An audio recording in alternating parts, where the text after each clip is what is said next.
Good morning, you guys. Good morning, and welcome to my winter wonderland. I don't think I actually mentioned it in the last video, it just was behind me, but we have Uno tree, Dos tree, there's Santas everywhere in the living room. It's a vibe, guys. It's a vibe. We have good coffee, and we got things to talk about.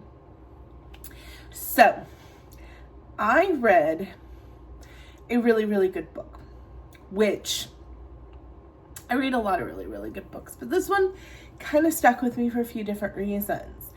I read Pillars of the Earth by Ken Follet. Now, how did I stumble across this book? Because this is not my usual genre, if you would. I saw a book influencer, like a TikTok book talk influencer, talk about the best books she had read that were like the longest best books, I guess, was the theme of the video she made. And she had a lot of the Brandon Sanderson Stormlight stuff on there, and I love the Stormlight books. So I was like, okay, I can trust her opinion because she's got good taste, right? She's shown me that she has good taste in books because I like other stuff that she has here. And on this list was Pillars of the Earth, and she was like, I couldn't stop thinking about it after I read it. I love these characters, etc., etc. Now, here's where I think I created a false memory, because I went into Pillars of the Earth thinking it was a fantasy novel. I have since finished the book and been like, that was historical fiction. That was not fantasy at all. And I did some Googling, and I was like, where did I see that this was fantasy? Nowhere on Google does it say fantasy. So somehow I created this false memory that I had seen that it was fantasy. And I think that it was because every other book she had listed was a fantasy novel, that in my brain, I just said, oh, Pillars of the Earth must be fantasy too. Because, yeah, it's not, and I cannot find anywhere that says it is, so I don't know why I thought it was. So what I think happened is I think I gaslit myself into thinking it was fantasy because every other book she listed was fantasy, but this is not fantasy. This is very much historical fiction. Pillars of the Earth takes place in like the 12th century, so I think it starts in like 1140 or something like that, maybe even earlier in the prequel. And yeah, it is just basically about these characters that Ken Follett creates. You have Tom the Builder, Philip the Priorer, I'm gonna mess up some of these names, Eliana, who is like the daughter of a nobleman who has a fall from grace. You have like your bad guys, your good guys.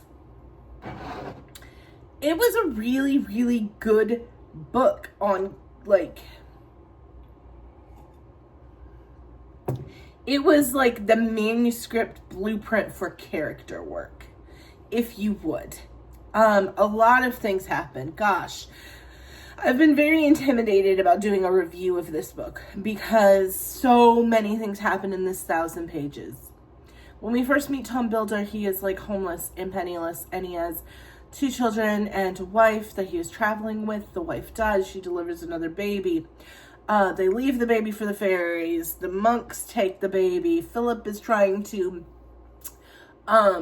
find his place in the priory world. He becomes like the head of this priory through a little bit of conniving, which he has to later deal with, as far as like how he got to be the prior, if you would.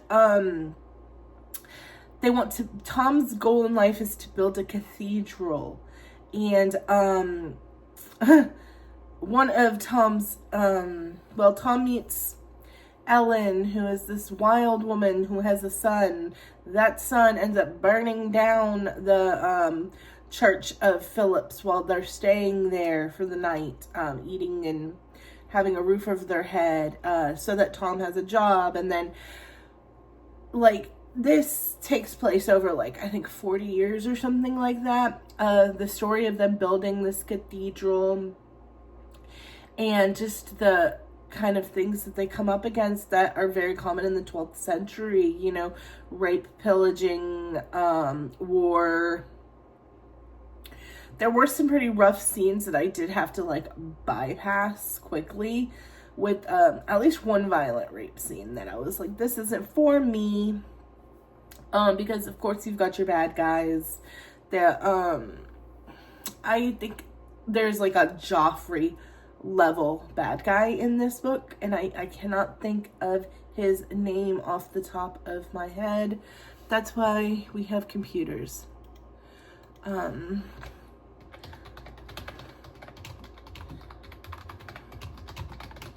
We're just gonna really quickly. William Hamley. He is like the Joffrey level of bad guy. So if you want someone to hate in this book, you will absolutely find him very easy to hate. I do think that my favorite character was, trying to find the pronunciation, Aliena, who was the Duke's, I think, was he a Duke? I don't remember. I think he was a Duke's daughter, who the Duke is found for, what's the word I'm looking for? Basically, like, going against the king, a plot against the king, traitor, for being a traitor. Traitor was the word I was looking for. Thank you, Lauren. So, the Duke was found for being a traitor, and he kind of, like, has to leave his children, abandon Richard and Elena, and, Elena has to, like, boss up, and she gets into the wool trading business, makes Richard a knight. They quickly find that Richard is not the father that, not the man that her father was, and maybe isn't best suited to be, like, the lord of anything or the duke of anything. He's better as, like, a knight on a battlefield. But yeah, it's just the story of a whole bunch of characters in the 12th century,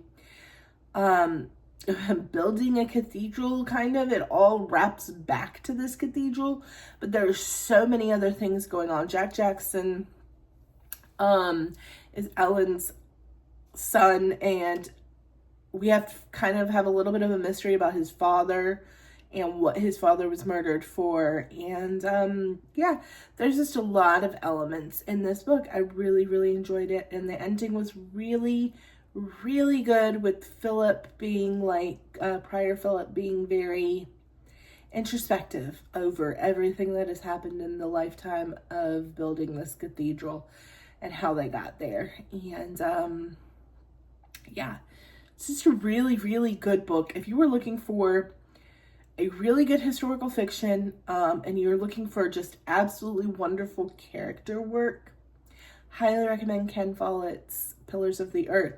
There's apparently a video game, one of my friends told me. I had no idea there was a video game, but there apparently is. And I think it's a story-based game, obviously. And yeah, it's just really great. And I gave it 4.5 stars. The only 0.5 that was missed is that there was a section, believe it or not, towards the end, where I literally at a certain point was just like, can we not just let these fucking people be happy? Because it really felt like we were grasping at straws for bad things that could happen to certain people. To the point where you're just like, okay, just let this person be happy and move on to the next person's storyline. Because this is just pulling for straws at this point. So that was my only complaint. Like, I wish he would have just left some people alone. They had suffered enough. Yeah, that is my story. Well, not my story. That is Ken Follett's story. in my review of it, of The Pillars of the Earth. So yeah, let me know if you've read this book. It is an epic one, and I don't know that many people that have actually read it. So if you've read it, please definitely comment down below so I can talk to you about it. Bye now, guys. I'll see you next week.